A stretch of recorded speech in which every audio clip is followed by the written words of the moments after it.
व्यास जी ने राहु को महाकाय बोला है ना, जैसे अर्धकाय महावीर्यम। मतलब राहु को महावीर बोला है, यहाँ तक कि मंगल को भी नहीं कहा है उन्होंने। राहु को महावीर इसलिए कहा क्योंकि जब भी वो काम करेगा तो हर बाउंड्री हर ब्रेक्स को तोड़ के काम करेगा, कोई रूल्स रेगुलेशन नहीं मान लेगा। इसलिए राहु को महावीर उन्होंने कहा है। क्योंकि मंगल क्या सेनापति है, सेनापति राजा के ऑर्डर पर चलता है, पर राहु किसी भी चीज को नहीं मानता है। उसको जो करना है वो करना है, वो ऐसा सोचता है। तो हम देखें कि जब कुंडली में कोई भी योग बनता है, योग ये बताता है कि ये घटित होगा। मतलब जैसे शनि मंगल है या कहीं से उनका संबंध छठे आठवें से बन रहा है, तो ये एक योग होगा है कि हाँ एक्सीडेंट होगा, पर कब घटित होगा।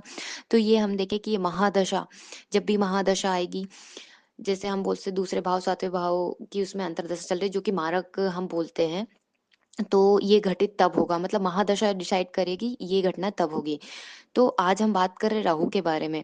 राहु को तीसरे छठे 10वें और 11वें भाव में सबसे अच्छा माना जाता है, यहाँ की छठे भाव में सबसे पावरफुल माना जाता है। उस विषय पर बात कर रहे हैं। नमस्कार दोस्तों, मैं प्रज्ञा आपका हार्दिक स्वागत करती हूँ अपने प्रोग्राम में। दोस्तों मेरे व्हाट्सएप नंबर है, यदि किसी को भी कुंडली से रिलेटेड जानकारी चाहिए, कुंडली बनवाना हो, तो आप इस पर संपर्क कर सकते हैं। इसका चार्जेस है। और यदि मेरा प्रोग्राम आपको अच्छा लग रहा है तो लाइक करें, शेयर करें, प्लीज सब्सक्राइब जरूर करें। हम देखें कि जो जैसे बोल सकते क्रूर ग्रह, पापी ग्रह हम जिनको बोलते हैं, शनि मंगल राहु सूर्य, ये सबसे बेस्ट होते हैं यदि ये तीसरे छठे 10वें और 11वें भाव में होते हैं। ये है कि हम देखें कि आयु के हिसाब से बहुत बेस्ट होते हैं। हम देखें कि ये यदि कुंडली में होते तो स्पेशल बल कुंडली को मिल जाता है। क्योंकि हम देखें कि हालात बहुत बेकार होते हैं कभी कभी लाइफ में, तो ऐसा व्यक्ति कौन है जो दोबारा खड़ा हो जाता है या अपना बेस्ट हर परिस्थिति में कर लेता है। तो कुंडली में इन चारों भाव में यदि ये पापी ग्रह या कूर ग्रह होते हैं, या इनमें से कोई भी जैसे सूर्य हो गया, राहु हो गया या शनि, इन भावों में होते हैं, तो ये व्यक्ति को स्पेशल बल प्रदान कर देते हैं। हम देखें कि इन भावों में बैठकर गलत को भी सही कर देता है।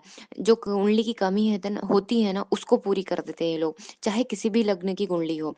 हम देखें तीसरे भाव में राहु को क्यों अच्छा माना जाता है, क्योंकि ये हमारी हॉबी का होता है, कुछ पाने का होता है, पराक्रम का होता है। हम ऐसे देखें मेहनत से, तो तीसरे भाव भाव के जो राहु है वो बहुत जल्दी उस चीज को पकड़ेगा। और जो नवम भाव का, जैसे हम सामने देखें कि नवम भाव आता है, नवम भाव का राहु भी नहीं कर पाएगा उतनी पागलपन से, तीसरे भाव में पराक्रम दे देगा।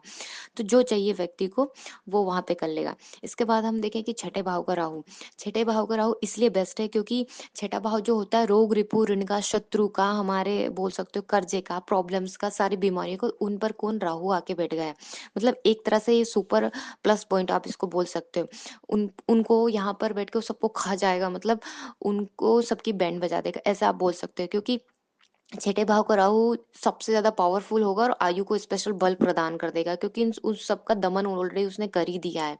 उसके साथ में यदि छठे भाव में राहु हो और गुरु केंद्र में हो, तो ये फिर अष्ट लक्ष्मी बोल सकते हो कि अष्ट प्रकार की लक्ष्मी प्रदान करेगा यदि गुरु केंद्र में हो तो। स्पेशल योग यहाँ पर लक्ष्मी से रिलेटेड बना देगा वो। इसके साथ ही हम देखें कि 11वें का राहु क्या है, आपके डिजायर को पूरी करेगा। मतलब पिछली लाइफ में आपने जो कंप्लीट नहीं किया है वो यहाँ पर कंप्लीट करेगा। और इसके साथ ही जैसे हम देखें कि एक राजा है, राजा कैसे होता है कि वो नॉर्मल नहीं रह पाता है।